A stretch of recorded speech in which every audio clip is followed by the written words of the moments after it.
Bienvenidos al Foro La Entrevista esta mañana de lunes 30 de diciembre del año 2024, a punto de finalizar este año. Hay un tema de relevancia, como ustedes pudieron observar en nuestra nota introductoria.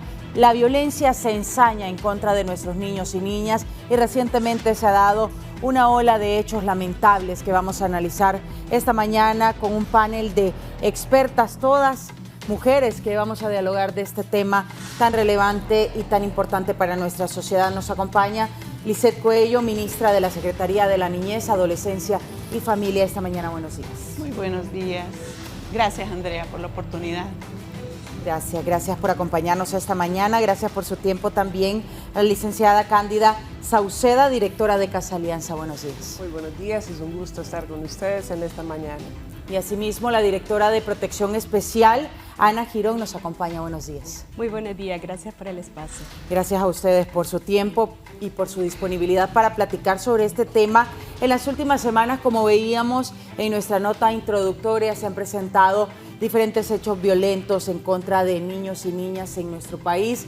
Y quiero consultarles por qué analizan ustedes que se dan este tipo de hechos, también la temporada del año, y por qué la violencia se ensaña en contra de estos niños tan pequeños y en estas situaciones tan complejas. Vimos una niña que fue apuñalada, otra niña que fue desmembrada completamente su cuerpo, se encontraron partes de su cuerpo allá en el departamento de Colón, y son situaciones que se han venido acumulando que son realmente impactantes para la sociedad hondureña. Licenciada Lisette.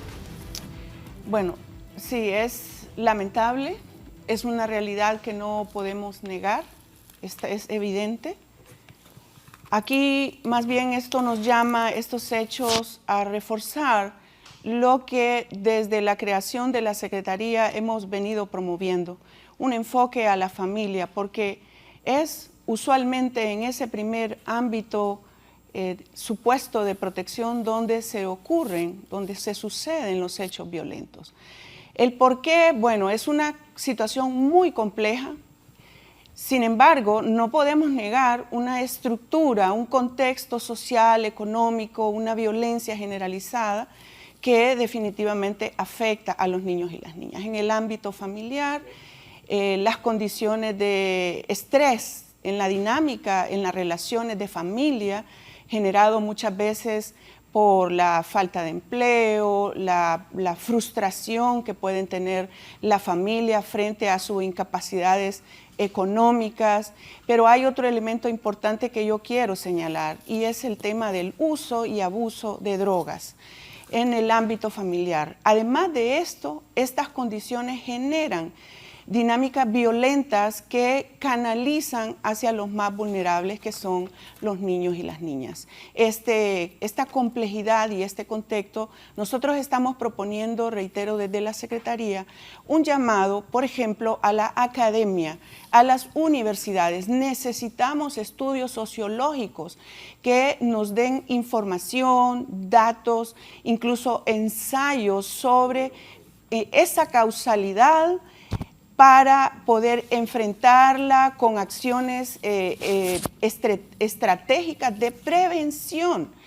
Entonces, nuestro llamado es a la academia para la investigación, porque esa respuesta del por qué, como dije, en este contexto de violencia, de condiciones que generan una dinámica familiar violenta, amerita investigación. Y si queremos, o más bien, estamos enfrentando una situación social que, como lo estamos viendo, llama a una reflexión profunda. ¿Qué está pasando en la sociedad, en el entorno familiar, en las comunidades, que se den hechos tan lamentables y horribles como lo que hemos visto en los últimos, en este último mes prácticamente? Y ella usa una palabra horrible. Es horrible también para nosotros como prensa que nos llegan esas imágenes en crudo y ver la realidad de la violencia y cómo se ha ensañado en contra de nuestras niñas, sobre todo. Niñas de 6 años, 13 años, que están en estos contextos tan violentos que terminan asesinándolas, quitándoles la vida. Para nosotros ha sido impactante tener que mostrar estos casos durante estas últimas semanas y tener que informar de manera adecuada también sobre estos temas, porque hay una situación de trasfondo muy complicada. Hay unos casos en donde dentro de la misma familia se dan este tipo de hechos violentos y el contexto realmente es terrible. ¿Por qué se dan este tipo de hechos desde su punto de vista también, licenciada? Sí, la vulnerabilidad de las niñas en nivel general se ve ampliada sobre todo pues en el entorno en el cual ellas se están desenvolviendo, un entorno que no está dando ni los cuidados parentales necesarios o indispensables para que un niño o una niña pueda crecer en las condiciones de protección adecuada, ¿verdad? Que es una de las situaciones con las cuales pues nosotros vemos que los niños están siendo afectados. Pero hay otros múltiples factores, aparte de la violencia intrafamiliar, la falta de acceso a la educación muchas veces de la misma familia, ¿no? Que también se ve afectada, poca inteligencia emocional para manejar los conflictos familiares o los conflictos que tienen a nivel interno en los núcleos familiares. Y por otro lado, las desigualdades de género y el impacto que también tiene lo que es el crimen organizado en nuestra sociedad, ¿verdad? Entonces son como algunos de los factores, esa pobreza extrema que lleva a unas condiciones de vida, ¿verdad?, en las cuales nuestros niños se ven afectados y en condiciones más vulnerables.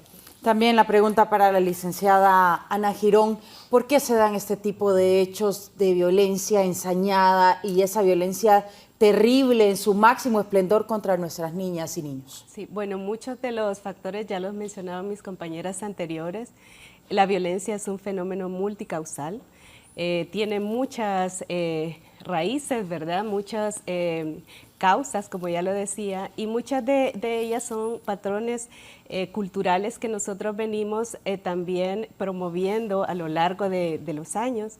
Hay conductas que nosotros promovemos diciéndoles a nuestros niños que vayan y abracen a un tío, por ejemplo, vayan y abracen a personas con las que ellos realmente no se sienten cómodos, y ellos nos generan algunas alertas porque la violencia en realidad tiene muchas caras, no solamente es una, y las violencias que nosotros estamos viendo en este momento ya es como el extremo de la violencia, es esa cara que nadie quiere ver, pero empieza mucho antes de eso.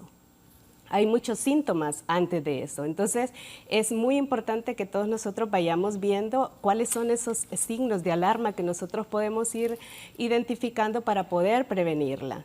Y la familia sí es un espacio importante para poder detectar los primeros signos de violencia, pero también hay toda una comunidad que promueve violencia.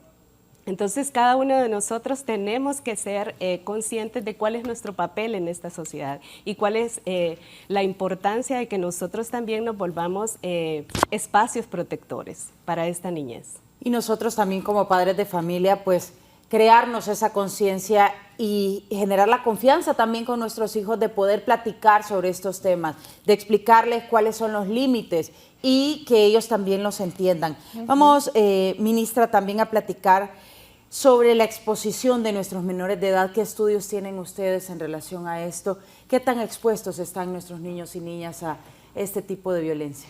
Pues realmente volvemos al tema de que es alarmante. Nosotros como Secretaría solo en este año hemos atendido más de 30,000 denuncias en todo el territorio.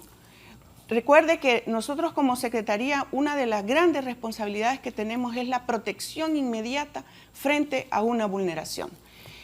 Nosotros pensamos que la confianza de la ciudadanía ha incrementado y por eso tenemos estos registros tan altos, porque hemos promovido, estamos diciéndole a la ciudadanía que estamos recuperando la deuda histórica institucional en materia de niñez con la creación de una secretaría, que uno, reitero, de sus roles es la protección inmediata. Entonces la ciudadanía está llamándonos en todo el territorio. Lamentablemente hay estadísticas mayores en las principales ciudades, pero también tenemos estadísticas en lugares recónditos, en aldeas, en donde quizás el aislamiento mismo, yo no atribuiría como decimos, de un solo a cuestiones culturales. Sin embargo, hay prácticas dentro de algunas regiones en las que la violencia casi que se ha normalizado. Y eso es una condición que genera pues estos casos. Entonces, imagínese usted, hay algo importante como Secretaría que quiero señalar. Cuando nosotros tenemos estas denuncias que vienen de diferentes fuentes, la policía, por ejemplo, muy frecuentemente nos llama por niños y niñas abandonados, como reciente pasó con una niña abandonada en la Rivera Hernández, una bebé. Nos llaman, nosotros acudimos. Para atender a esta bebé, necesitamos y estamos implementando un modelo multidisciplinario para atender a esto. De ahí nosotros lo promovimos desde la creación de la Secretaría, la necesidad de personal técnico especializado, porque no se trata de ir, recoger la bebé, llevarla al hospital y luego ver qué pasa. Necesitamos trabajadores sociales, y voy a hacer un paréntesis a llamar también a la academia. En un gobierno socialista necesitamos un ejército de trabajadores sociales. Vuelvo, ¿por qué? Porque esta situación, a manera de ejemplo con esta niña, amerita una investigación de campo. ¿De dónde? ¿Quién pudo haber dejado esta niña? ¿Cuáles son las condiciones? Casi como una investigación, es una investigación social, psicólogos. Aunque la bebé está pequeñita, siempre el abandono, la violencia marca el desarrollo emocional del ser humano, haber sido abandonado desde las primeras horas y quién sabe qué pasó durante el embarazo.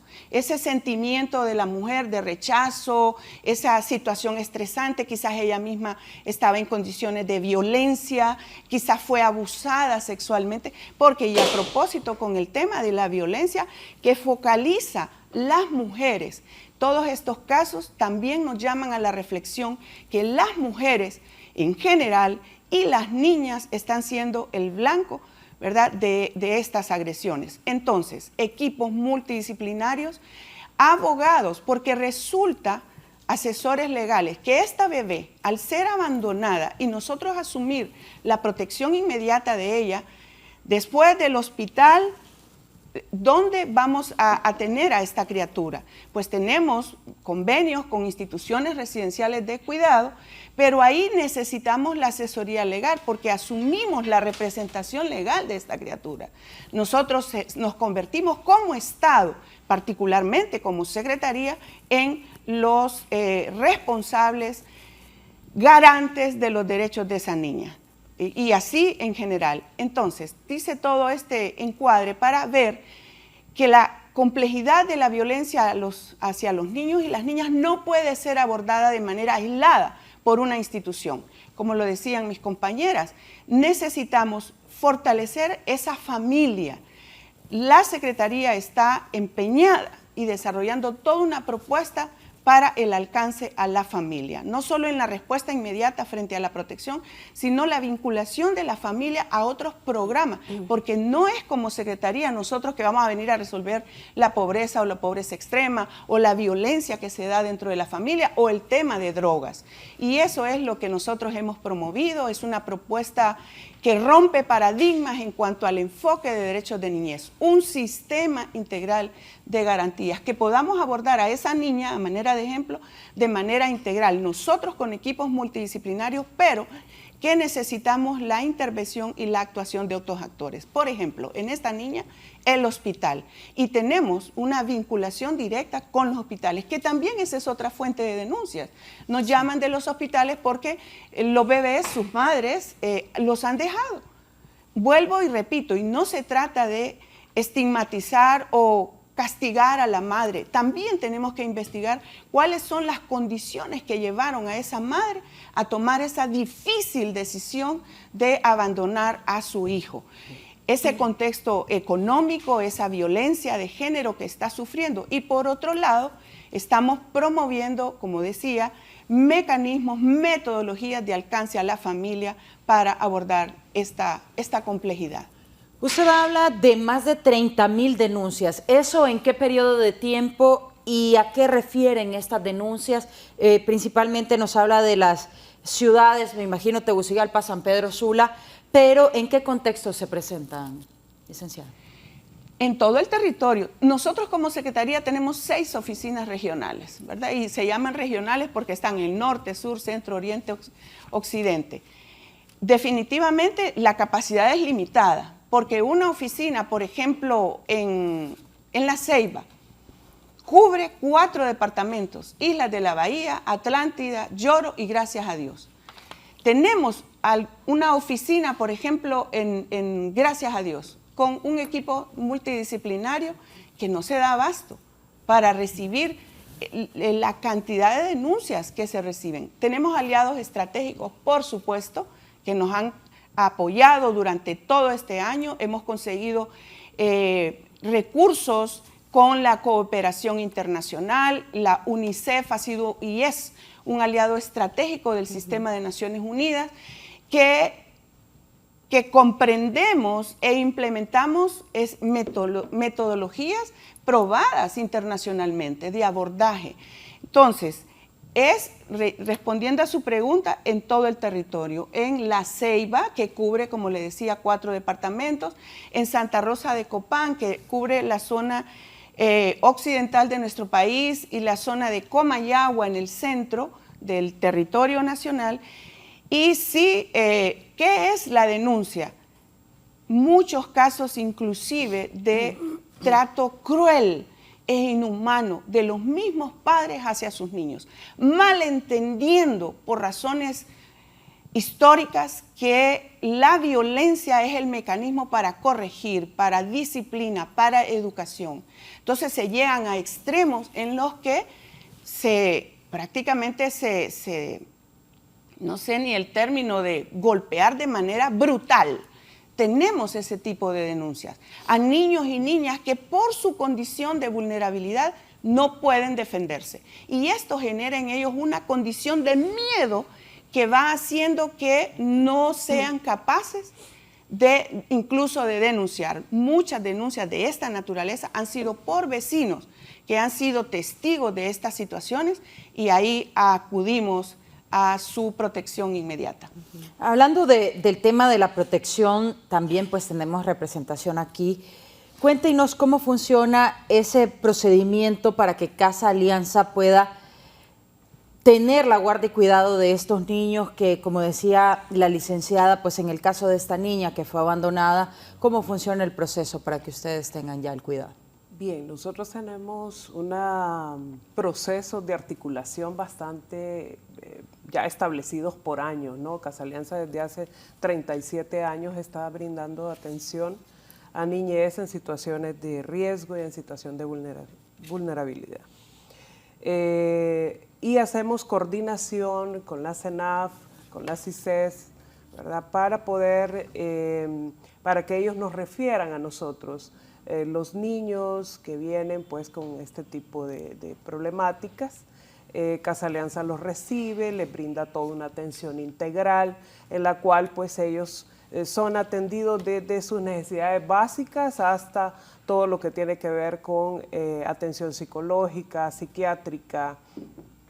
También se les da oportunidades de desarrollo para que ellos puedan pues asistir a la escuela o bien también algún tipo de formación vocacional en el caso de que ellos no puedan reincorporarse pues al sistema educativo por el tiempo en el cual llegan a la institución, ¿verdad?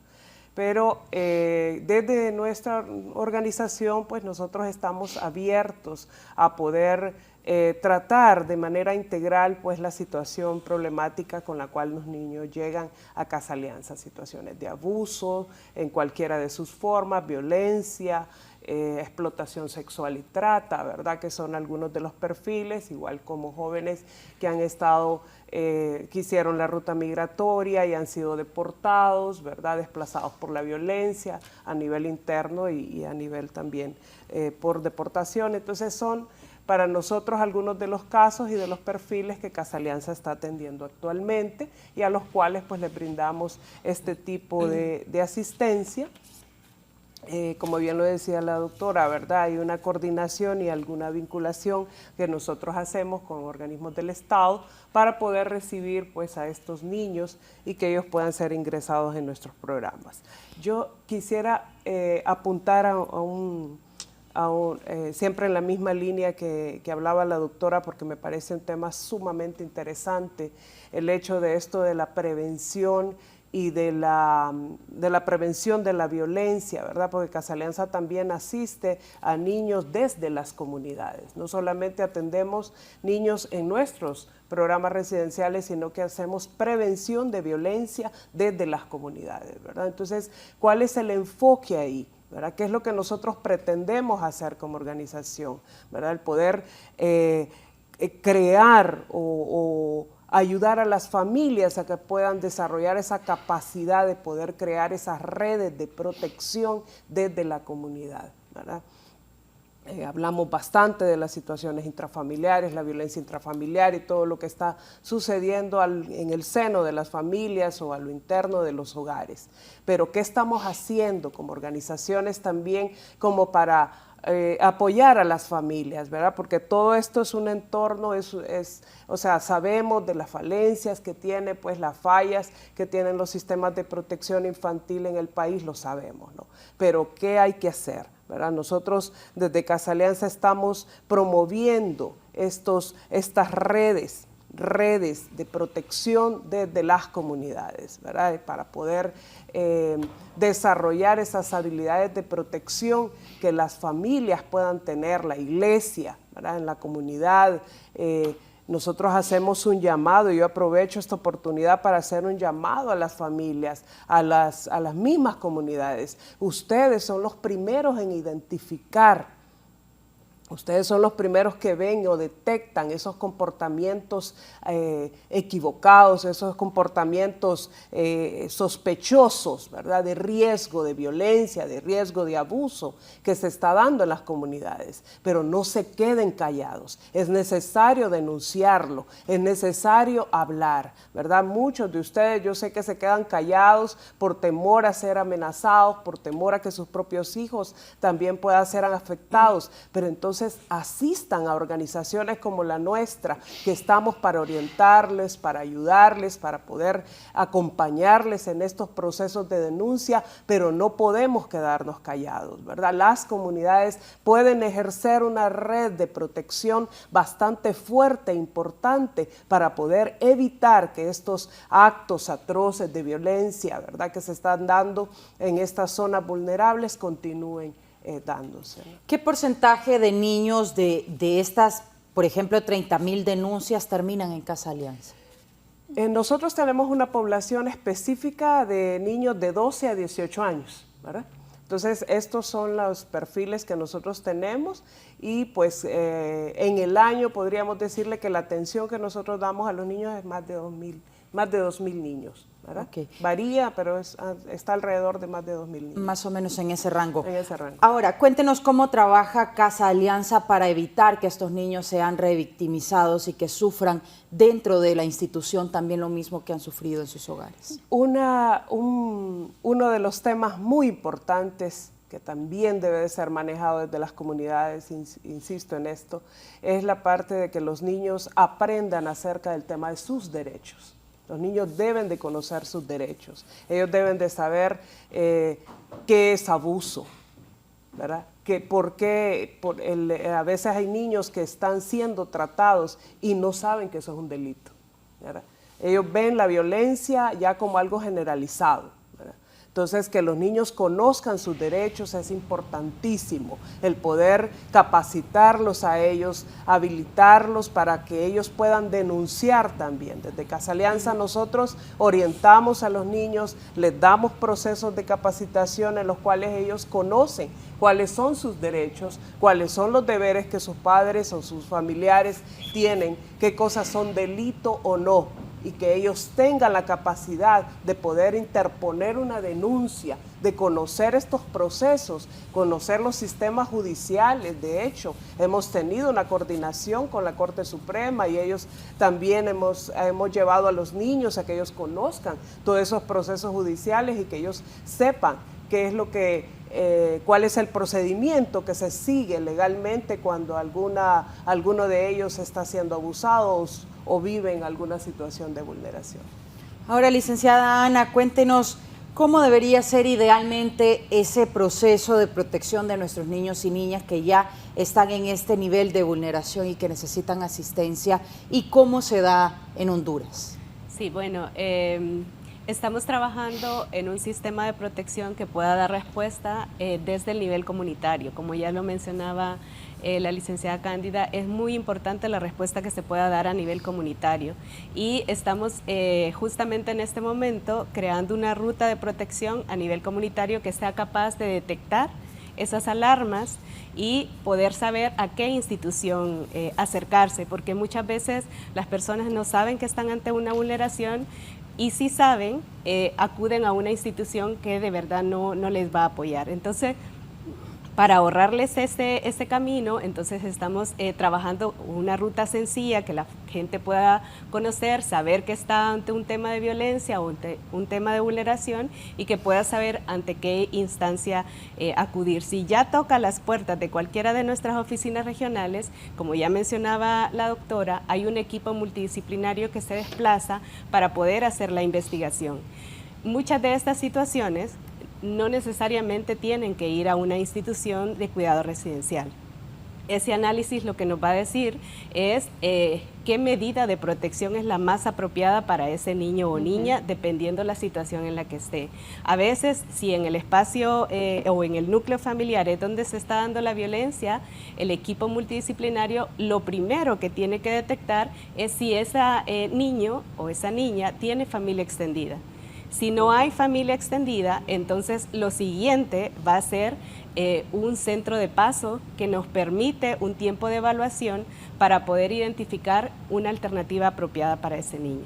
En caso de que no exista familia extendida, nuestra próxima alternativa va a ser una familia de protección temporal, siempre buscando que este niño tenga espacios protectores pequeños, porque si nosotros decidimos de una sola vez ingresar al niño a un IRCA, estamos generando una condición más difícil para ese niño. Necesitamos encontrar espacios protectores que sean pequeños, acogedores, y que realmente cumplan esa función de restaurar el daño emocional que haya pasado con ese niño. Entonces hay todo un proceso que se sigue, siempre con un equipo multidisciplinario que va dando la pauta para identificar qué es lo mejor para ese niño, y en este momento estamos incorporando lo que ya nos dicen los derechos de los niños, escuchando la voz de ese niño, porque por mucho tiempo hemos dejado de escuchar la voz de los niños, que ellos nos dan muchos elementos para poder tomar mejores decisiones para ellos. Y en este momento la voz del niño es muy importante para poder tomar decisiones. Y bueno, sobre este tema también yo quisiera que ilustráramos las formas de denuncia, porque hablamos de esas 30.000 denuncias, pero sabemos que hay mucha gente que quizá no se atreve o que quizá no sabe cómo denunciar este tipo de violencias en contra de niños y niñas. Doctora Lisset, ¿cómo se puede seguir el procedimiento, y también si se puede hacer de forma anónima, si quizá soy un vecino que conoce un caso cercano de un niño que está sufriendo y que quizás se le pueda ayudar de esta manera? Así es. Efectivamente, decía que el nivel de confianza ha incrementado en la institucionalidad, y esa forma tenemos denuncias. Vecinos que de manera anónima se comunican con nosotros directamente. Recuerde que tenemos una vinculación muy importante con el 911, ¿verdad? En el personal del 911, que es la línea de emergencias, ha sido capacitado para la recepción de denuncias, especialmente en casos que involucran a niños y niñas. Y de ahí tenemos una vinculación inmediata que activa nuestros mecanismos de respuesta. Eso por un lado. Entonces la persona puede llamar al 911 de manera ¿cómo se dice? Anónima, y hacer la denuncia. A propósito que pasó un video sobre la policía, tengo que reconocer, un aliado estratégico para nosotros es la policía, porque la policía también es una de las primeras fuentes en donde los vecinos o alguna gente va y les denuncia situaciones de violencia. Entonces la policía pues muchos casos de inmediato atienden la denuncia, pero nos comunican para actuar de manera inmediata. Integrada, ¿no? Integrada, exactamente. Claro, en algunos casos la policía interviene porque hay que rescatar un niño víctima de algún abuso o cuando son abandonados en territorio, en solares baldíos. Entonces tenemos esa relación con diferentes instituciones, como lo mencionaba la licenciada Cándida, directora de Casa Alianza, tenemos esos vínculos porque también, miren, hay muchas iniciativas de trabajo comunitario que están también educando, por decirlo de una forma, o accediendo a las comunidades a conocer que existen mecanismos de denuncia seguros, que hay respuestas. Por supuesto, tenemos muchísimos retos todavía para desarrollar todas las capacidades que son necesarias. No se trata de una secretaría grandísima que pueda responder a toda esta necesidad. Se trata de un sistema integral en donde cada situación sea abordada de manera interinstitucional.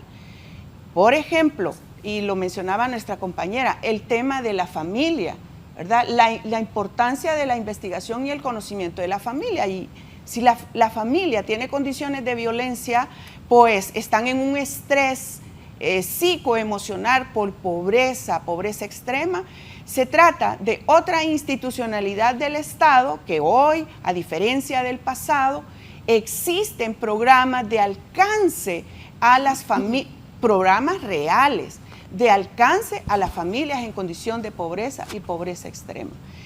Es decir, esa articulación interinstitucional es la respuesta que se tiene que dar frente a ese niño o a ese niño víctima de una vulneración. No es solamente la Secretaría y lo asumimos, lo estamos haciendo con toda responsabilidad. Responsabilidad en la creación de una estructura que responda, con la integración de personal calificado, como lo explicaba, no solamente sensible, porque la sensibilidad se adquiere en un momento, es tener las capacidades para responder frente a esta complejidad. Por otro lado, un elemento importante de esta Secretaría es la cobertura territorial. Como le decía, 6 oficinas regionales, 14 locales, que estamos fortaleciendo porque eso es parte de los retos. Tener esa capacidad de cobertura a nivel nacional con la vinculación, y aquí hay un elemento estratégico importantísimo, las alcaldías. Recientemente hemos firmado un convenio con la Asociación de Municipios de Honduras, en el que estamos comprometidos mutuamente a fortalecer la responsabilidad que deben asumir los alcaldes en sus municipios, que es allí donde se suceden las violencias. ¿Cómo el alcalde asume esa y las alcaldesas asumen esa responsabilidad? Con la convocatoria de lo que está en el marco de la ley Cigadena, de los consejos municipales que integran todas las instituciones en la comunidad, en el municipio, para responder de manera integral. Allí hay organizaciones de sociedad civil que a nivel local nos apoyan y responden a la protección que necesitamos. En centros de paso, como lo explicaba la licenciada, de manera transitoria y temporal, entre tanto se hacen las investigaciones sociales, psicológicas, de asesoría legal y se fortalece, que es otra cosa importante, en el sistema integral, la relación que tenemos con el Ministerio Público. También, y estamos fortaleciendo esa capacidad de nosotros no, obvio, sino quiero decir, esa relación del Ministerio Público para que se generen institucionalmente condiciones con fiscales especializados en la niñez. Creo que solo tenemos, según las últimas estadísticas que leí, 50 fiscales especializados en niñez en todo el país. Pueden corregirme. Para 30.000 denuncias. Imagínese usted la capacidad que se necesita en el Ministerio Público y en general en todo el sistema operador de justicia para efectivamente hacerle justicia a ese niño que ha sido vulnerado, y que tenemos la responsabilidad como Estado, a través de esa articulación interinstitucional, de darle respuestas de justicia, de impacto, de rehabilitación y reinserción social. ¿Qué porcentaje de éxito han tenido, doctora, con estas denuncias en cuanto a la justicia, a que se lleve a término todo el proceso y que si se determina que una persona es culpable de haber ejercido violencia en contra de un menor, termine en la cárcel o termine siendo procesado de forma adecuada? ¿De cuánto es el porcentaje? Lamentablemente todavía es mínimo. Todavía necesitamos fortalecer esa capacidad de respuesta. Sin embargo, se ha resuelto muchos casos. Recuerde que es un proceso que parte de la investigación y no es nuestra responsabilidad como Secretaría. Claro. Le corresponde al Ministerio Público. Dentro de sus debilidades, ¿cuál ha sido el trato? Cuando se suceden casos de niñez, darle prioridad. Ejemplo, una denuncia que están atendiendo ahora mismo sobre un robo, sobre qué sé yo, y viene una denuncia sobre una vulneración de derechos, habrá que poner en espera esa otra denuncia y darle prioridad a los niños y a las niñas para todo el proceso investigativo y la vinculación con el Poder Judicial. Tenemos una excelente coordinación también con el Poder Judicial y los jueces de niñez que están dando celeridad a la investigación. Y mire, la importancia de ser secretaría es que tenemos otro nivel de interacción con las instituciones, ¿verdad? Como secretaría. Y en el caso del Poder Judicial, esa relación se está fortaleciendo y tenemos resultados de investigación. Sí, hay un reto para todas y todas las personas, las instituciones. Esta realidad tan dura debe ser afrontada y por eso nuestra reiteración es a la sensibilidad, a la ciudadanía en general. Agradezco a los medios de comunicación que se convierten también en ese sistema integral de protección en aliados. Ya los comunicadores en muchos espacios han recibido capacitaciones sobre el enfoque de la presentación de la noticia frente a vulneración de derechos, la protección necesaria de la identidad de las víctimas, etcétera. Quiero decir, necesitamos, frente a esta realidad y las debilidades institucionales que en este gobierno se están fortaleciendo, no puede ser en 2 o 3 años resolver un abandono histórico de la institucionalidad en niñez resuelta así.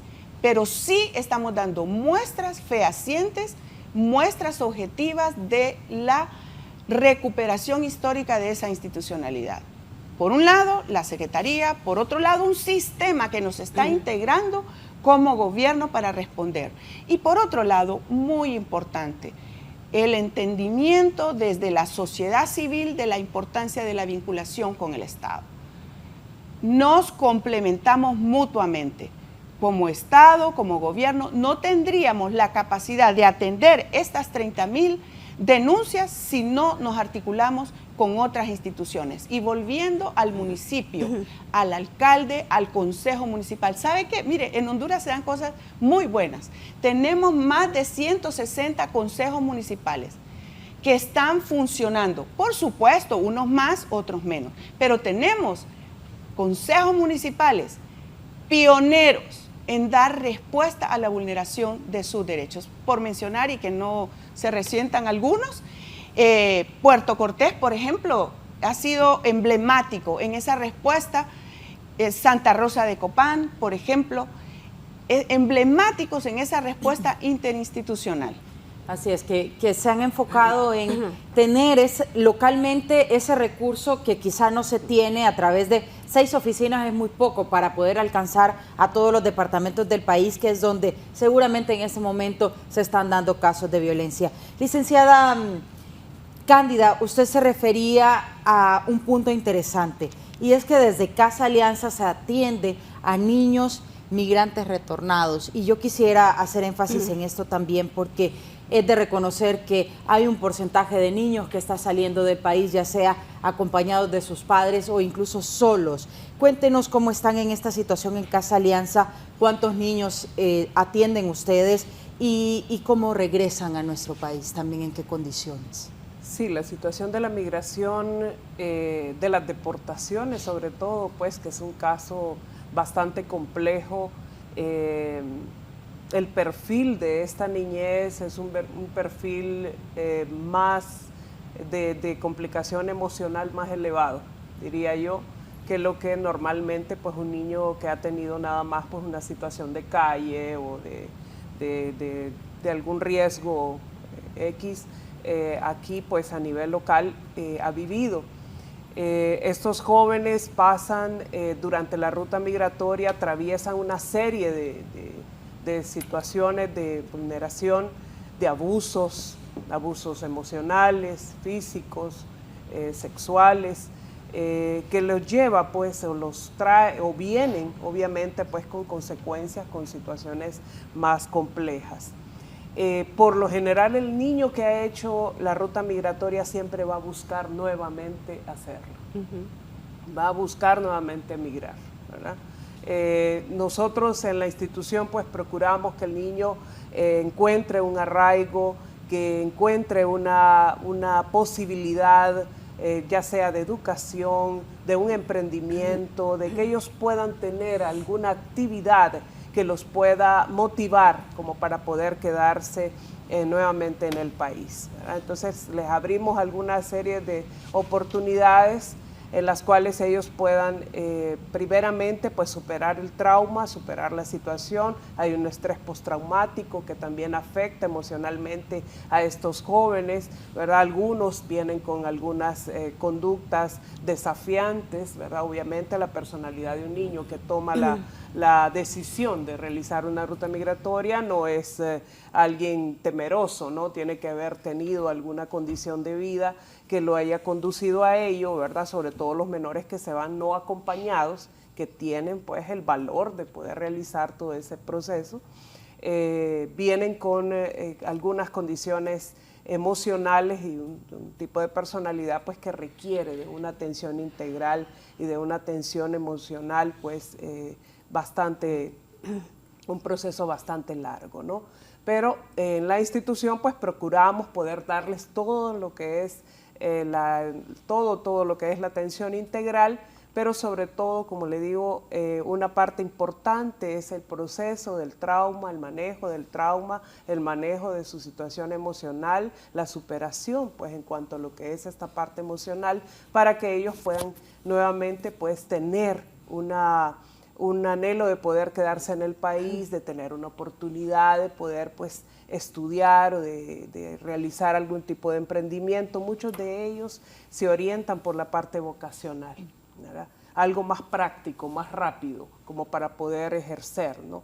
Entonces, que barbería, que algunos tipos de oficios y algunas actividades que puedan ser como más prácticas. Hay algunos de ellos que también han tenido formación para chef, que han estado con nosotros y que han podido desarrollarse en esa área y que los vemos pues ya con otro tipo de pensamiento. Hemos cambiado no al 100% a toda la población el hecho de que deje ya el deseo de poder migrar nuevamente, pero sí hemos logrado, ¿verdad? Yo diría que un buen porcentaje logra quedarse y puede rehabilitarse pues estando en nuestras instalaciones, no solamente pues las atenciones que hacemos con los niños en las residencias, sino que también atendemos población migrante deportada desde sus familias, en las comunidades. En el análisis profundo de ese tema, ¿cuántos niños son los que ustedes tienen en Casa Alianza que son migrantes, que han retornado al país?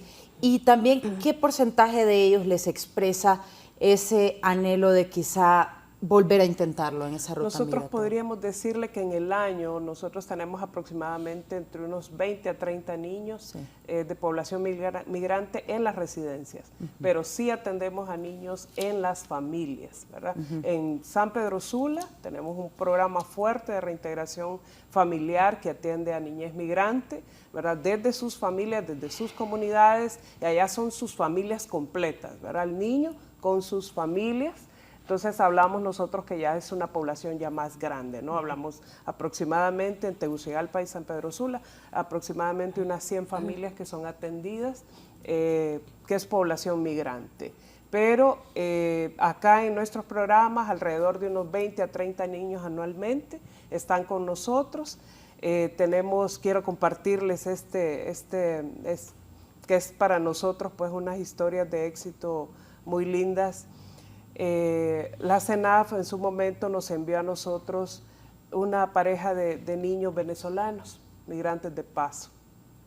Estos niños pues lamentablemente durante la ruta migratoria ellos perdieron a su madre. Nosotros los acompañamos en ese proceso de duelo. Y los jóvenes, pues los niños están con nosotros todavía, ¿verdad? No hemos podido realizar debido a que la situación de reintegro, de repatriación a su país no es tan fácil porque la situación familiar con su papá no es tan óptima, sí. Y tan fácil de manejarla en el sentido de que el papá está en Estados Unidos, no está en su país. Entonces tenemos que investigar muy bien, ¿verdad? Todo ese proceso de investigación, como decía la licenciada Ana, de poder ver si esa familia extendida, tíos o parientes realmente pues son lo mejor para los niños. Ellos están con nosotros, se han acostumbrado al país, a las costumbres, ¿verdad? Pero sabemos que el mejor lugar para ellos obviamente es su familia, ¿verdad? Nosotros tenemos más que claro eso, ¿no? Pero sí ha sido una... En los dos sentidos para nosotros el hecho de poder ver que podemos ser un factor de protección para ellos ha sido bastante favorable. Hemos aprendido mucho con estos migrantes de paso y los jóvenes que han sido deportados en cuanto a todo ese proceso que ellos viven y sobre todo las realidades con las cuales ellos van a tener que enfrentarse posteriormente cuando ellos ya tienen que prepararse para poder integrarse nuevamente a la escuela o a la sociedad. Pero el otro factor que yo quería comentarles en relación a esta pareja de niños es el hecho de ver la gran necesidad de poder contar con una familia que nosotros vemos en esta población, ¿verdad? Ellos necesitan un lugar seguro. Ellos necesitan una familia que le brinde protección, ¿verdad? Y se apegan a los educadores, se apegan ¿verdad? Al entorno que tienen más cercano, que es el personal con el cual ellos están siendo atendidos, pero en realidad nosotros vemos la gran necesidad que esta población está teniendo, ¿verdad? Y la necesidad de poder tener ambientes seguros y protegidos. ¿Qué tan complejo es el tema de la adopción en Honduras? He tenido la oportunidad de tener acceso a algunos informes y en relación a otros países, adoptar en Honduras es sumamente complicado. Cuéntenos sobre ese proceso y también de qué manera pues se está dando este tipo de adopciones recientemente. Ese es un tema que sería con Ana. Sí, bueno, por mucho tiempo ha sido realmente un proceso sumamente largo, pero justamente estábamos celebrando la semana anterior de que en este momento no tenemos ni una sola solicitud que no haya sido o que no se le haya dado trámite en este año.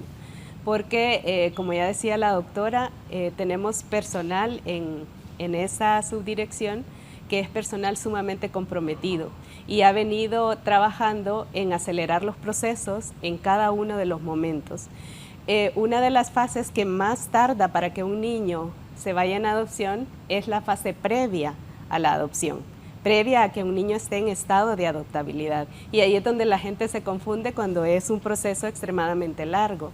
Pero es que para que un niño sea declarado en estado de adoptabilidad, se tienen que agotar todas las instancias, realmente identificar que en el país no hay familia que pueda asumir esa responsabilidad, porque el derecho de ese niño es crecer con su familia biológica. Entonces, la gente cuenta el tiempo que el niño tarda en declararse en estado de adoptabilidad y luego el tiempo que ya ese niño entra en un proceso de adopción. ¿Cuánto podría sumar? En este año hemos hecho el conteo y hay niños que se han ido en un año, por ejemplo, que antes un proceso tardaba 5 años y hemos logrado que el proceso avance aceleradamente y que se acorte. Entonces, también estamos trabajando en la mejora de la ley de adopciones Y la ley de adopciones también tiene ahí algunos aspectos que definitivamente tienen que cambiar para que el proceso avance. Entonces, ese es un proyecto de ley que este próximo año definitivamente nos va a ayudar a que mejore sustancialmente todo este proceso y que no se detengan ese derecho que el niño tiene a crecer en una familia, ya sea su familia natural o una familia adoptiva. ¿Cuántos niños en este momento están en proceso de adopción en Honduras? Esa es una muy buena pregunta, porque justamente por lo que le decía, hay más de 200 niños en estado de abandono, que esa es una condición diferente. Pero justamente en este momento los niños que tenemos para que busquen una familia, para que se le busque una familia idónea, son pocos y son arriba o en estado de, nosotros le llamamos una adoptabilidad compleja, porque ya son niños mayores de 10 años, por ejemplo, que las familias no buscan niños de 10 años, buscan niños recién nacidos o en la primera infancia. Entonces, para que nosotros podamos conseguir familias a estos niños, ya se nos vuelve todo un reto. Entonces, sí tenemos niños en estado de adoptabilidad, pero la mayoría de ellos no están declarados en estado de adoptabilidad, están en una vulneración por abandono. Y lo que estamos haciendo es investigando y que realmente ese proceso lleve todos los requisitos que debe de tener un niño para poder ser declarado en abandono. Y tiene dos etapas, una etapa administrativa y una etapa judicial. Por eso es que tarda tanto. Ambos procesos tienen esas dos etapas, tanto la etapa de adopción tiene una etapa administrativa y una etapa judicial. Igual el estado de adoptabilidad tiene una etapa administrativa y una etapa judicial. Entonces son procesos diferentes, pero la gente tiende a confundir y tomar en cuenta todo ese tiempo. Quizás, más de 200 niños en abandono. En abandono. Sí, exacto. Quisiera reiterar algo muy importante que nos ha dicho la licenciada Ana. Este año, 28 niños que habían estado esperando por años están con familias. Ah, sí, también. 28 niños que hoy están ejerciendo su derecho a una familia. Familias que estuvieron por años en esos trámites, ¿verdad? Esperando.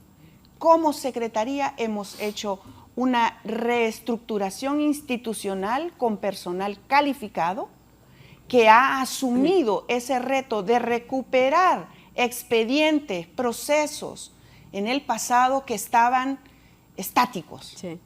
Entonces, eso también son buenas noticias. Por supuesto, y aquí hay otro elemento. No es solo la Secretaría, como lo señalaba la licenciada Girón.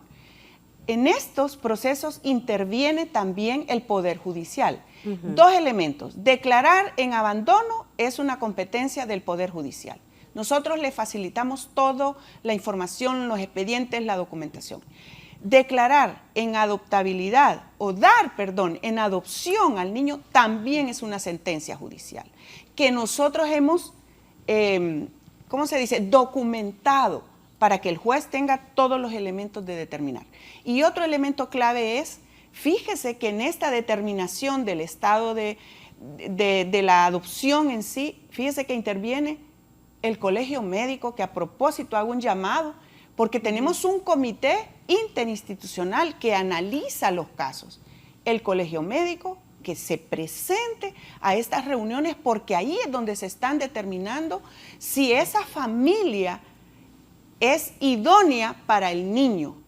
Nosotros, y esto es bien importante, no le buscamos a las familias niños, al niño le buscamos una familia. Y miren, eso parece sencillo, pero sustancialmente es importante, ¿verdad? Porque en el proceso de adopción sí hay muchas familias que dicen que quieren adoptar niños, pero hay que hacer toda la investigación, cuál es la razón, ¿verdad? Para adoptar niños, y eso es complejo. ¿Cuántas familias están dispuestas a adoptar niños, según las solicitudes que ustedes tienen? Muy pocas a Hondureñas, nivel pocas. nacional. Fíjese que tenemos una demanda a nivel internacional mayoritaria.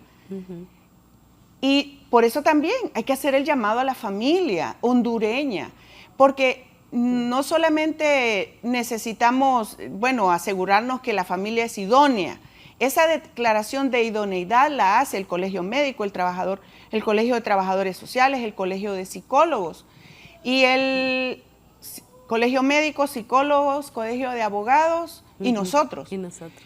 Entonces, no es solamente eso, sino el seguimiento después a esto. Entonces, cuando se trata de familias internacionales, por supuesto, tenemos convenios con los gobiernos que involucran estos procesos de adopción y con las instituciones. Entonces, el seguimiento se da, pero es mucho más complejo. Cuando son familias nacionales, evidentemente el seguimiento a la situación de los niños. Y algo muy importante, una vez que el niño es dado en adopción, cada 3 meses, estos equipos multidisciplinarios del que nosotros hablamos, imagínense cuántos equipos multidisciplinarios para diferentes situaciones, dan seguimiento a la familia cada 3 meses, después de 1 año cada 6 y después del 3er año, una vez al año, hasta que el niño cumpla 18 años. Usted dice, tenemos, creo que ahora mismo, Anita, no me recuerdo, tenemos como 90 niños en espera de adoptabilidad. Lo que ha pasado en el pasado, valga la reiteración ahí, es que niños que tenían ya estado de adoptabilidad a los 1 o 2 años, por los procesos que se tomaron tanto tiempo, ya tienen 6, 7 años. Y las familias que estuvieron interesados ya no están interesadas. El tema de adolescentes para adopción es otro gran reto que tenemos, porque ya lo señalaba la licenciada y Cándida lo sabe muy bien, las familias prefieren niños pequeños, que además eso habría que discutir, porque cuando usted quiere ser padre, No tiene importa la exactamente, edad usted del quiere ser padre. Pero bueno, ese sería otro Doctora, bonito programa. A mí me impacta cómo el análisis de esta sociedad, porque Honduras es una sociedad peculiar. No hay términos para definir a Honduras en la sociedad que tenemos. Usted habla de que hay muy pocas familias hondureñas que están dispuestas a adoptar un niño hondureño. Sin embargo, cuando se habla de violencia sexual, del uso de métodos anticonceptivos, de emergencia, del tema, incluso ya yéndonos más allá del aborto, que hay tantas teorías respecto a ello y hay tantas opiniones respecto a ello. La mayoría de comentarios que generalmente nosotros recibimos en redes sociales es gente provida que opina que pues si hay una situación de violencia sexual, la mujer que fue violada debe tener al niño porque se le estaría quitando la vida al niño. Pero imagínense ustedes, si este niño nace, las posibilidades que tiene de ser adoptado son muy pocas, según lo que usted nos manifiesta. ¿Cómo están en esa situación y cuál es su opinión también respecto a esto? Al menos por familias hondureñas, porque hay pocas solicitudes. Sí tenemos solicitudes de familias internacionales, como ya bien mencionaba la doctora, pero solicitudes nacionales son pocas, muy pocas. De hecho, como decía antes... ¿Cuántas tienen hasta el momento? Justamente en este momento están en trámite, porque necesitan reunir requisitos legales y cuando ya completan todos esos requisitos legales y pasan todo un proceso de capacitación y pasan también un proceso de evaluación psicológica y social, entonces ahí es donde se determina si esa familia es idónea para la adopción. No hay entonces en este momento, ninguna todas las que ya tenían ese trámite finalizado, todas ya están con un niño asignado. Entonces las que tenemos en este momento son expedientes que están en proceso de completar uno de esos trámites.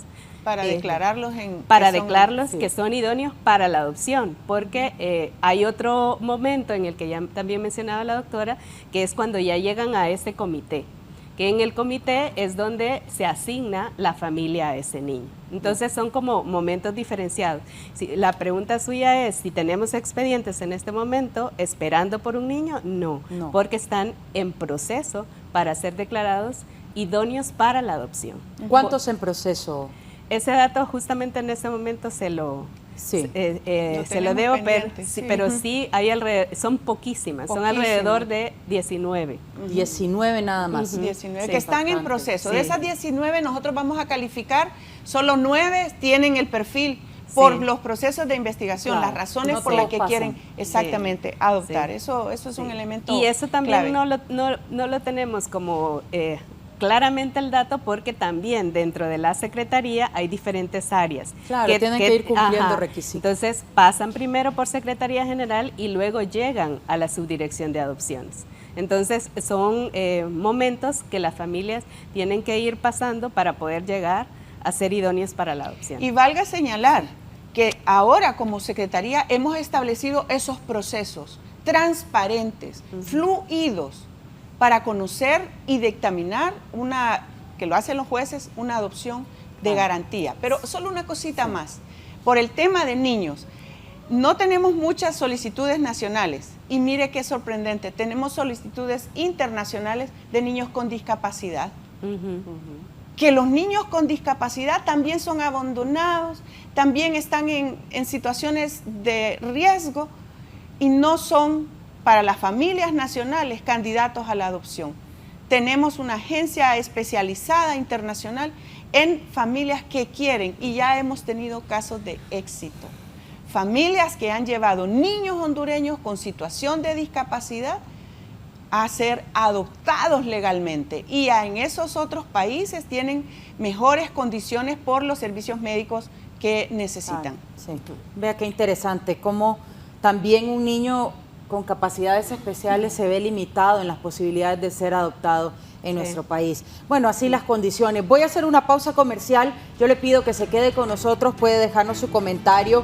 Estamos en vivo a través de la red social de X, antes Twitter, para escucharlos también a ustedes qué opinan de este tema. Ya regresamos con más. Estamos de regreso con más del foro, la entrevista, hablando sobre que nuestros menores de edad están siendo víctimas de violencia en los extremos que usted podría pensar son inimaginables, pero en Honduras se están dando. Recientemente la prensa informaba sobre la situación de 3 pequeñas.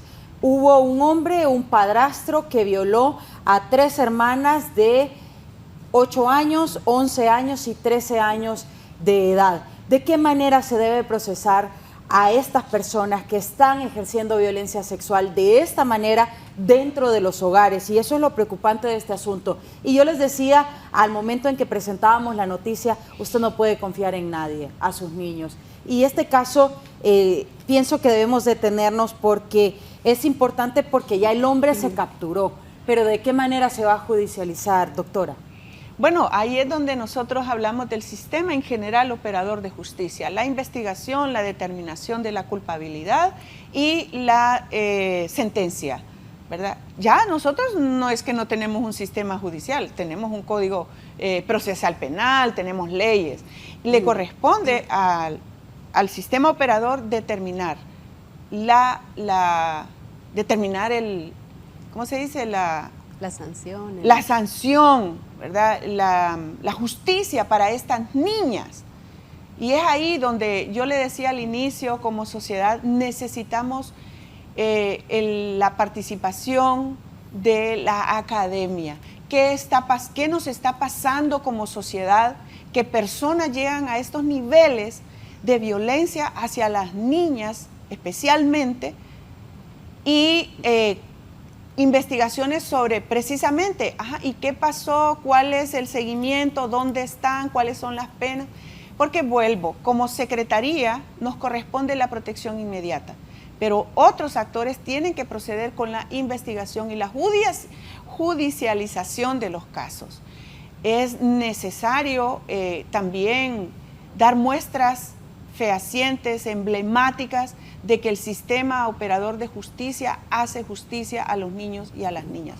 Es su derecho y somos un Estado responsable de garantizar el derecho de las niñas y los niños. Necesitamos una investigación, necesitamos sociólogos, antropólogos, gente que pueda hacer ese análisis integral, estructural, que analice la psique, la mentalidad en el día de hoy en estos contextos. Porque no es fortuito, no es de la nada. Habrá que investigar qué nos está sucediendo como sociedad. ¿Y para qué las investigaciones? Precisamente para proponer acciones de resolución, de prevención. Porque si determinamos causas, situaciones, contextos de riesgo, podemos implementar programas, acciones de prevención para estas situaciones. ¿Qué opinan ustedes de las penas que establece el Código Penal en contra de estas personas que violan niños, que ejercen este tipo de violencia y que es incluso muy común, tristemente, en nuestro país? Que las penas, para empezar, deben aplicarse.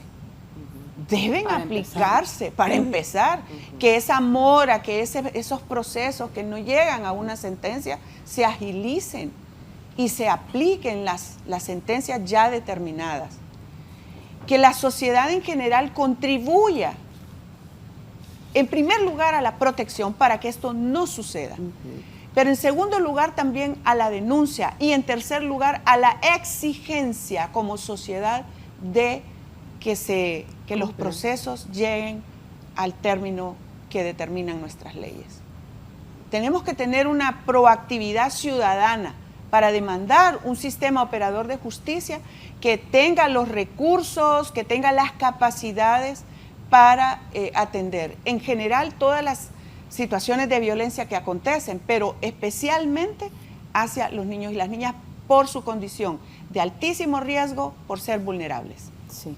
Ahora, la consulta se la traslado a cada una de ustedes, las penas para estas personas, tanto que han asesinado a menores de edad. Recientemente hemos visto casos brutales de violencia contra niñas y también las penas contra los que ejercen violencia sexual. Sí, el poder ver que un 10% llega a un caso de resolución es una situación muy deprimente en el país, ¿verdad? Causa tanta frustración el ver cuántos de estos casos quedan en impunidad, ¿verdad? Lamentablemente no llegan a ser judicializados de la manera adecuada o oportuna, ¿no? Y esas son como algunas de las situaciones que frustran a la comunidad en general y dice, ¿para qué voy a denunciar? ¿Para qué voy a poner esta denuncia, verdad? Si en realidad vemos que no hay un sistema de justicia que pueda aplicarse de tal manera que pueda llegarse al caso de que esta persona pueda ser condenada por el delito, ¿no? Entonces son algunas de las acciones que vuelven a la población, en alguna manera pues se vuelve frustrante el hecho de saber que estos casos no llegan a estos finales, ¿no? Algo importante que yo quería sumar a lo que usted decía, ¿verdad? Que estos casos de violencia sexual están tan incrementados de una manera tremenda, ¿verdad? Y representa para todos como sociedad en general un gran desafío.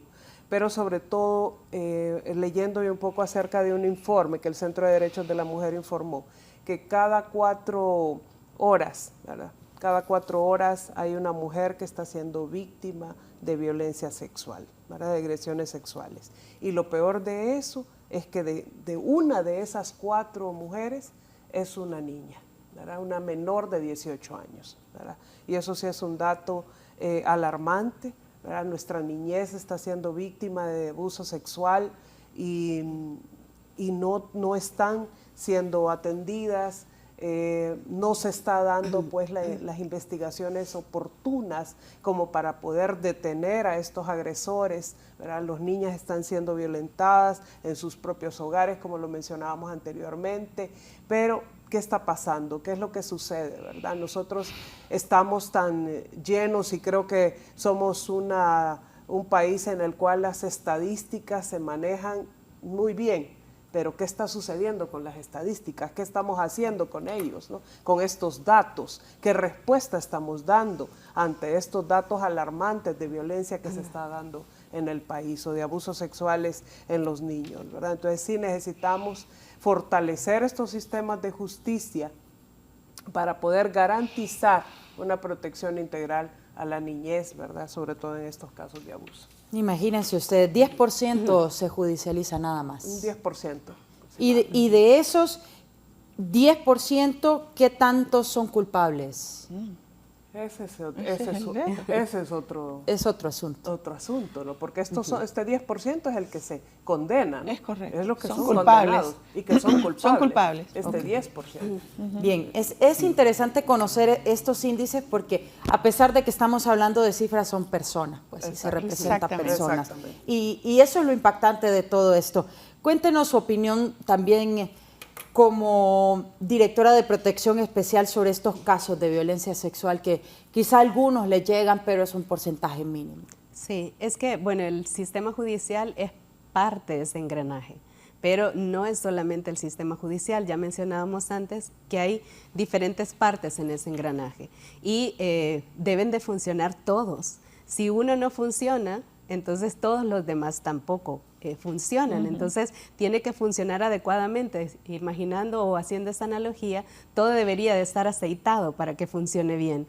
Entonces puede que funcione el sistema judicial, pero necesitamos fortalecer todos los otros aspectos de ese engranaje, la familia, la comunidad, el Estado, todos los que formamos parte de ese gran engranaje, porque sí podemos tratar el tema de una forma punitiva, y sí, lo podemos hacer, pero estamos descuidando todas esas otras áreas. Entonces sí tenemos que verlo como un todo, como un problema que realmente necesita verse desde diferentes perspectivas para que realmente podamos abordarlo de manera adecuada. Si no, solamente vamos a estar trabajando o exigiendo a una parte de ese sistema y no a la totalidad. Entonces, como mencionábamos al principio, todos tenemos que formar parte activa de este gran sistema. Si no, realmente vamos a tener fortalecido una parte, pero lo demás lo vamos a descuidar. Gracias. Y bueno, quisiera analizar también los diferentes aspectos, y lo decía muy bien la doctora, todavía no se tiene estudios de la academia de lo que está sucediendo con nuestra sociedad, pero hay indicios que nos dicen que hay debilidad en la estructura de la familia, que la violencia generacional pues se sigue transmitiendo tristemente de una generación a otra. Y yo quisiera que analizáramos también la situación y el contexto de las maras y pandillas y cómo el uso de drogas, el uso de alcohol también están dentro de esta escalada de violencia en contra de nuestros niños y niñas. Cuéntenos qué analizan ustedes también de acuerdo a los casos que se les presentan y cómo ven la situación también de estas estructuras violentas. Bueno, sobre todo la instrumentalización. Hablemos en esos términos, de personas menores de 18 años, incluso entre 9, 10, 11, 12 años. Niños, niñas que están siendo instrumentalizados por grupos criminales. En Honduras tenemos leyes condenatorias para este tipo de utilización de menores. No se trata de que por ser menores no hay justicia o no se aplican las sanciones. Como Secretaría tenemos una institución especializada que es el Instituto Nacional de Menores Infractores en Honduras. Porque una persona menor de 18 años sí infringe la ley. Y no es cuestión de que no va a seguir un procedimiento, un procesamiento formal, ¿verdad? Sino que el sistema de justicia para ellos es diferente al sistema o a los mecanismos penitenciarios de adultos. Porque las personas menores de 18 años, y sobre todo imagínese usted niños de 11, 12, 13 años, instrumentalizados por maras o pandillas, grupos criminales, aún no han terminado de desarrollar sus capacidades ni fisiológicas, ni emocionales, y mucho menos sociales.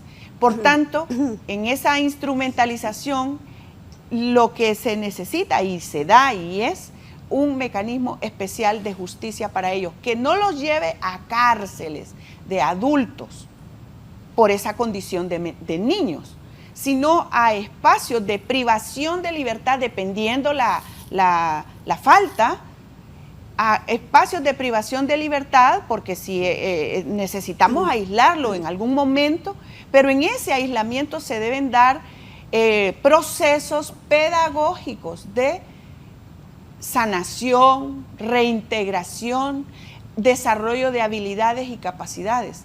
Hoy también como Secretaría y en el marco del plan de gobierno del Partido Libertad y Refundación que dirige nuestra presidenta Xiomara Castro, el Instituto Nacional de Atención a Menores Infractores se ha fortalecido y se está revisando toda la metodología de abordaje a los menores de edad que infringen la ley. Vuelvo, no es cuestión de que, o sea, hay una mala lectura en cuanto a que por ser menor de edad no hay justicia. Claro que la hay. Hay una determinación de la culpabilidad.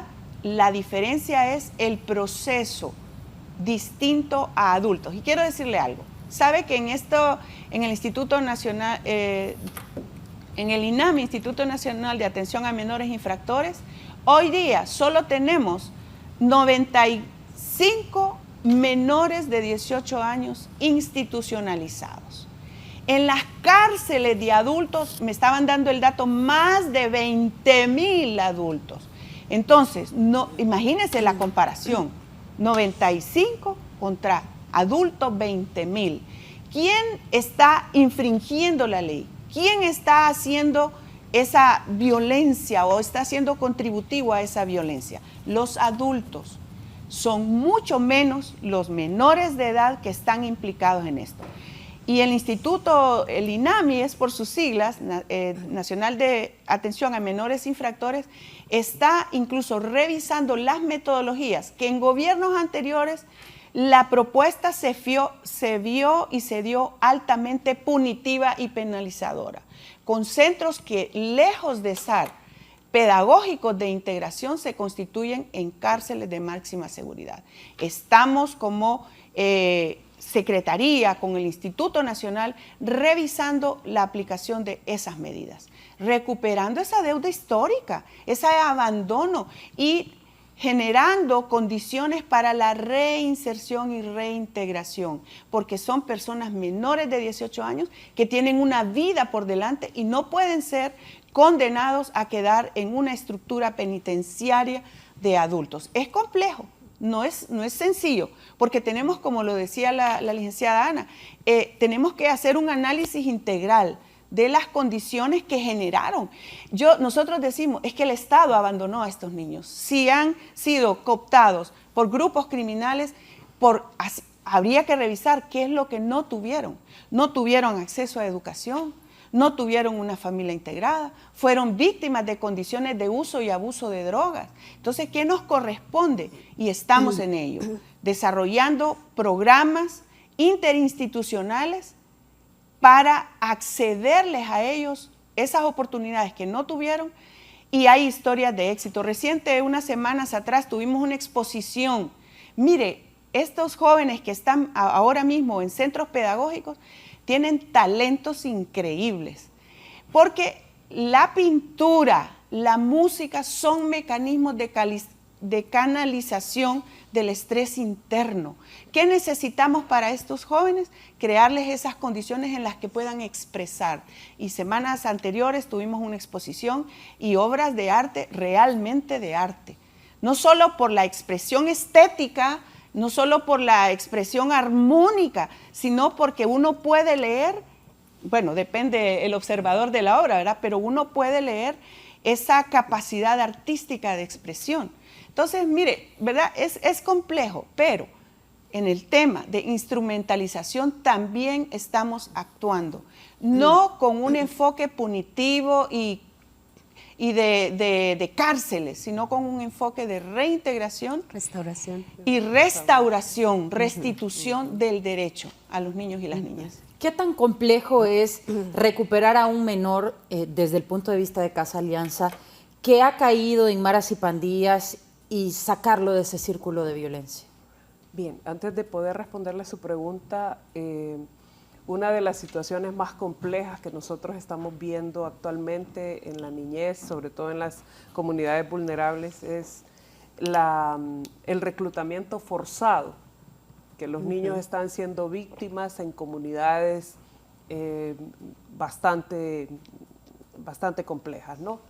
que son ya sitios que están dominados por el crimen organizado, ¿verdad? Entonces los niños están siendo reclutados para ser parte de pandillas y de maras, niños a corta edad, hablamos de niños de 8 años en delante que están siendo reclutados para el crimen organizado, preparados para el crimen organizado, ¿verdad?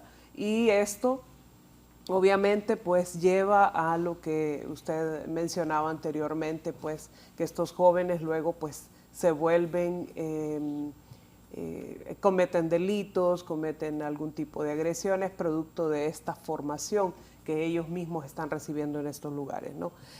Nosotros con INAMI actualmente tenemos un convenio, hemos firmado un convenio también y hemos trabajado ya por muchos años con los procesos de restauración de estos jóvenes que han sido procesados, ¿verdad? O que han tenido pues, un proceso judicial o que han estado vinculados a maras y a pandillas, ¿verdad? Para nosotros dentro de Casa Alianza es un proceso complejo el decir que vamos a tener un menor que ha estado pues que ha sido parte de una pandilla, porque sí nos puede generar pues un conflicto teniendo pues miembros de diferentes maras ahí en la residencia, ¿verdad? Pero sí hemos trabajado nosotros con jóvenes que han estado como que simpatizan, ¿no? O que han estado en alguna situación ahí de judicialización, pero que no necesariamente pues han estado con el crimen organizado, ¿verdad? Pero es parte del proceso que nosotros estamos teniendo con ellos. Siempre se incorporan a los procesos de formación que reciben los demás niños. Ellos igual tienen un proceso psicológico, emocional, atención integral, pero algo importante que mencionaba la doctora es el poder darles a ellos una posibilidad de que aprendan, de que desarrollen sus habilidades, de poder conocer qué potencialidades tienen para que ellos puedan desarrollarlas, ¿verdad? Pues muchos de esos jóvenes, al igual que nosotros tenemos ahí en la institución, son grandes pintores, artistas, son jóvenes que se orientan hacia la música, hacia las habilidades artísticas, que vale la pena poder apoyarles. Algunos son muy emprendedores, el fútbol, el deporte, que también es parte que a ellos les ayuda muchísimo a poder pues desarrollar un poco más esas habilidades. Pero sí es importante el poder darles la formación vocacional que les pueda ayudar a que una vez que ya estén fuera de nuestra organización, ellos puedan poder valerse por sí mismos, ¿no? Tengan una preparación base para que ellos puedan reincorporarse a la sociedad. Es bien complejo el que un niño que haya pasado por un proceso de estos lo sea reincorporado, ¿verdad? Porque sí están esos estigmas, ¿verdad? Fue un niño que estuvo o que fue parte de tal cosa, ¿no?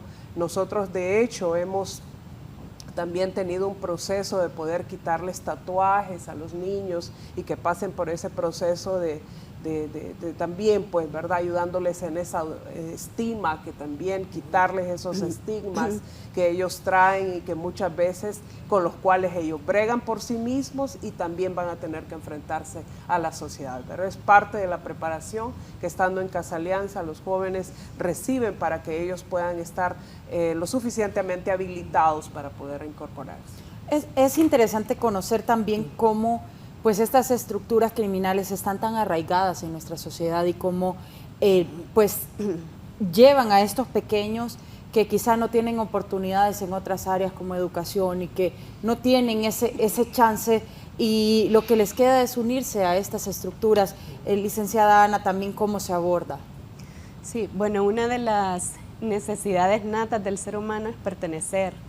Es una de las necesidades básicas según una pirámide que hay por ahí de Maslow.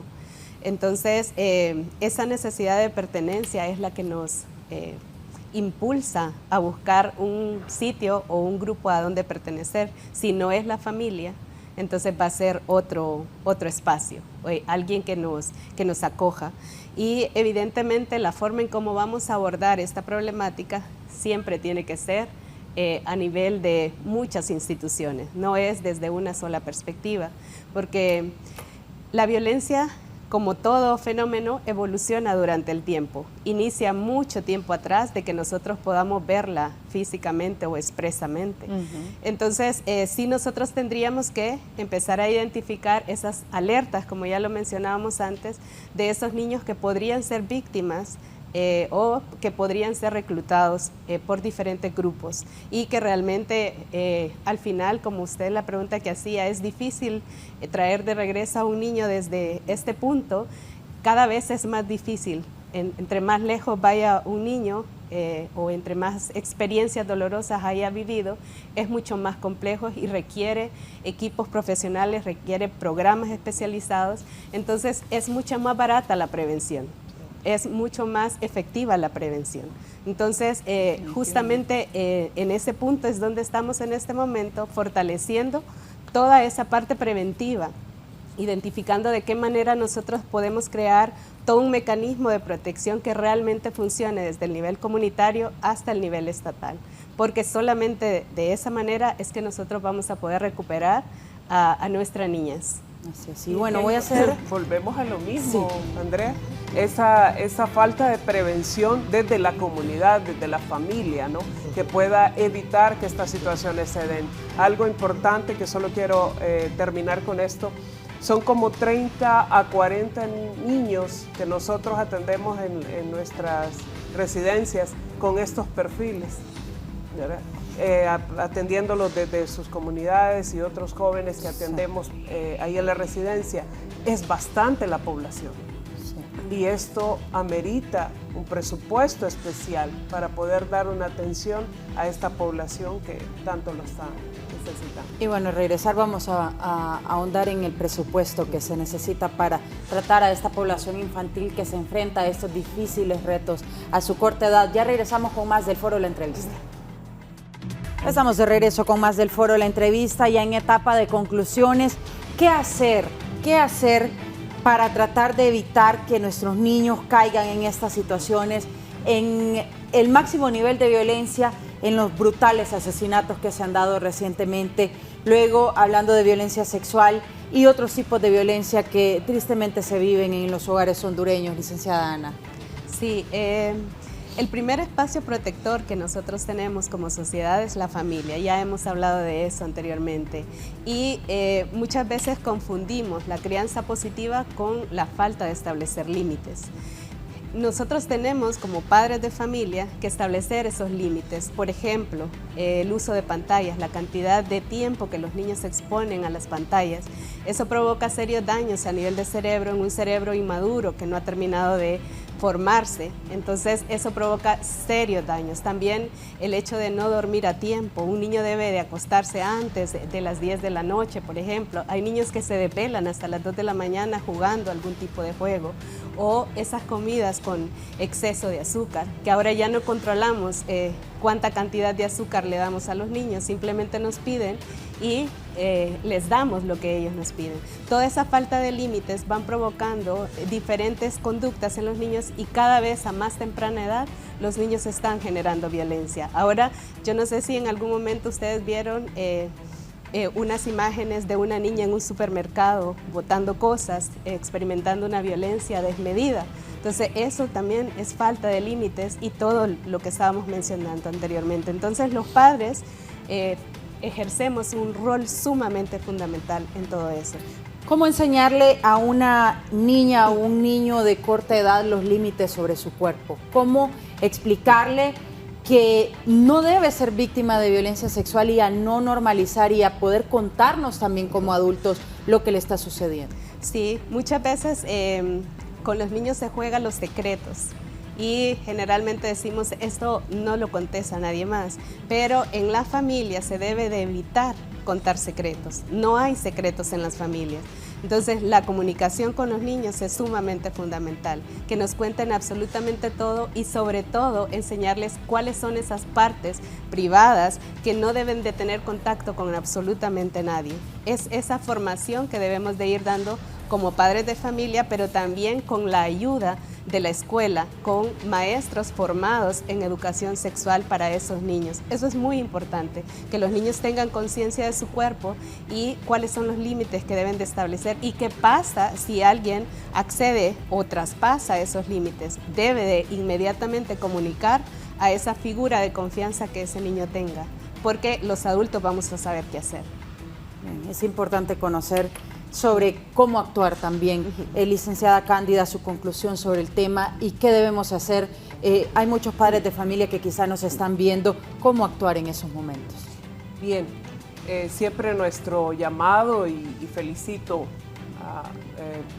al canal por estos programas, porque al final nosotros nos volvemos un ente preventivo, un ente de prevención ante estas situaciones de violencia que se están presentando en el país.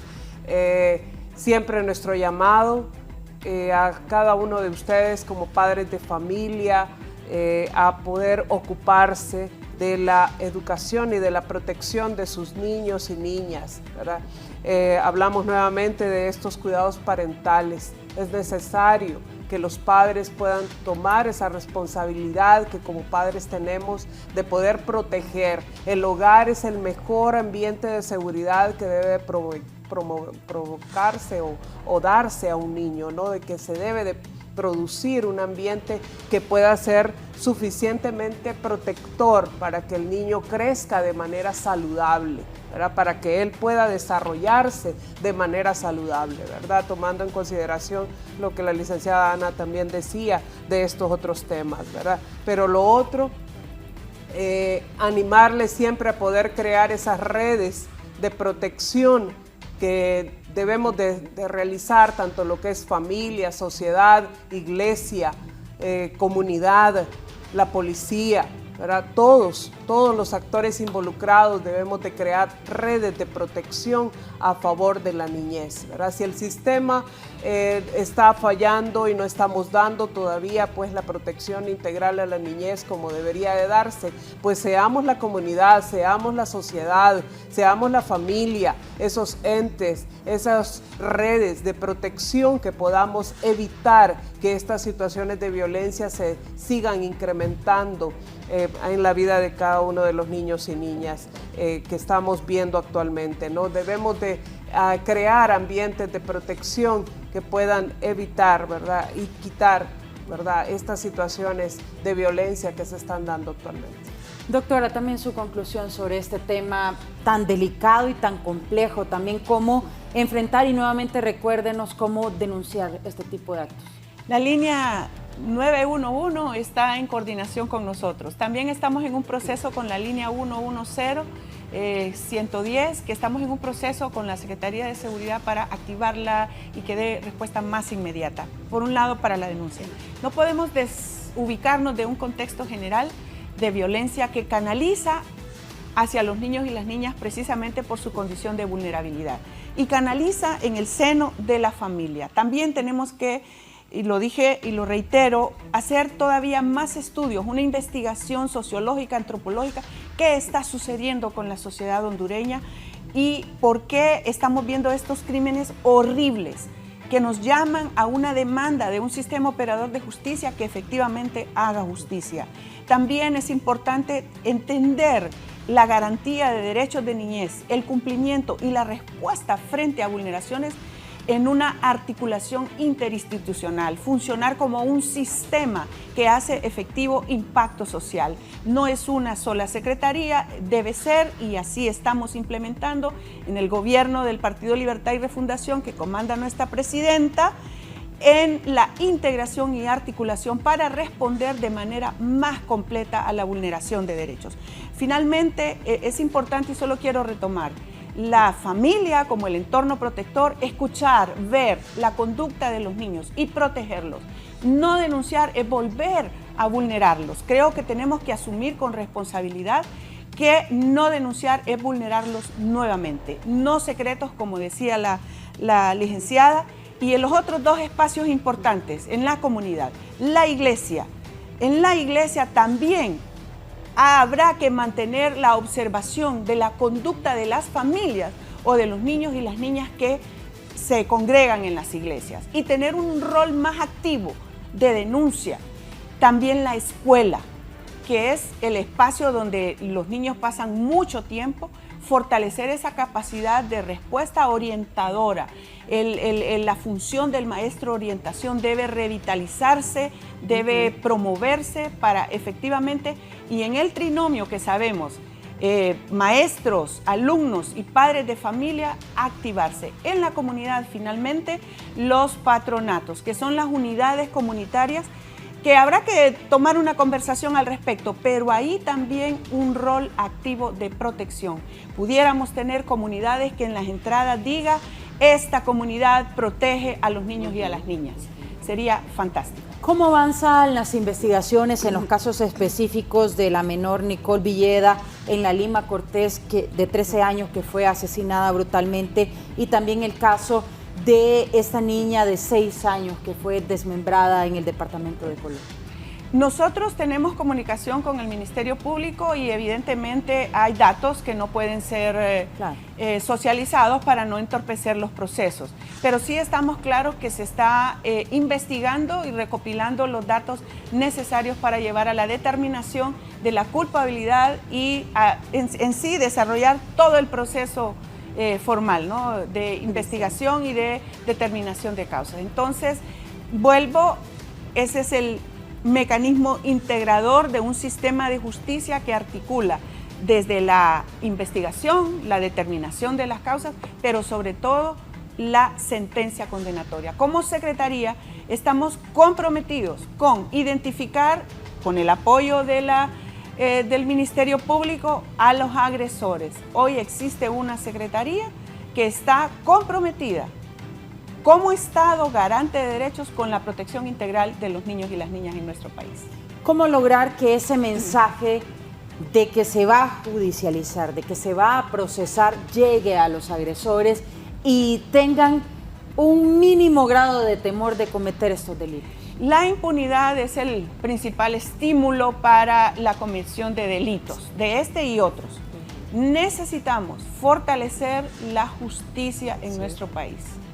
Que se dicten, que se hagan las investigaciones, que se lleve el procesamiento formal, que se detenga a las personas y se sometan a los procesos de determinación de responsabilidad y aplicación que ya nuestro estamento legal en materia penal establece. Como sociedad necesitamos exigir y ser parte de esa complejidad que significa comunidades, iglesias, escuela, familia, articulada a una institucionalidad que dé respuestas más contundentes. Nos decía, licenciada Cándida, sobre el presupuesto con el que ustedes cuentan. Todavía no se ha aprobado el presupuesto general de la República para el año 2025, pero ¿cómo están en esas condiciones? Sí, el presupuesto actual es insuficiente para la demanda y para toda la respuesta que nosotros debemos de darle a la niñez, ¿verdad? Son insuficientes los presupuestos, las asignaciones que se dan pues, a nivel de los organismos como CENAF, que son limitados para lo que debería de darse, ¿no? Es muy limitado para la demanda que se tiene en el país. Y las organizaciones de sociedad civil como nosotros brindamos, pues estamos ahí para poder sumarnos a esta responsabilidad, sumamos para poder contribuir, pero aún así, ¿verdad?, contamos con grandes desafíos en relación a temas presupuestarios como para poder dar una respuesta inmediata, ¿verdad? Entonces, considero que el tema de la niñez debe de ser un tema que debe de estar en la mesa del Congreso Nacional, que debe de considerarse ese presupuesto asignado para poder tener opciones, mejores estrategias, mejores para fortalecer estos sistemas de justicia en el país, que puedan dar algunas poder dar las soluciones inmediatas, ¿no? Debemos de exigir esa justicia inmediata, ejemplar, enviar ese mensaje contundente de que en Honduras sí se está haciendo algo por la justicia a favor de la niñez que está siendo violentada en sus derechos, ¿verdad? Que sí se está haciendo algo importante en relación a lo que se está manejando con estos temas de violencia o estos actos de violencia en el país. ¿Cómo va a disminuir? A medida que los casos se judicialicen situaciones que se están pasando en el país, ¿verdad? Esta solución, obviamente, pues sabemos que no solamente debe darse en el ámbito judicial, como lo hemos estado mencionando en todo el programa, sino que también es necesario que los sistemas de protección infantil a nivel general puedan también ser fortalecidos en temas de inversión, más en la prevención, en la protección de la niñez, ¿verdad? Son otros temas importantes a los cuales hay que darle la suma atención. Bueno, y así finalizamos este foro de la entrevista. El mensaje es para esas familias. Entendamos bien el mensaje y entendamos que tenemos que hablar con nuestros pequeños de estos temas, explicarles los límites.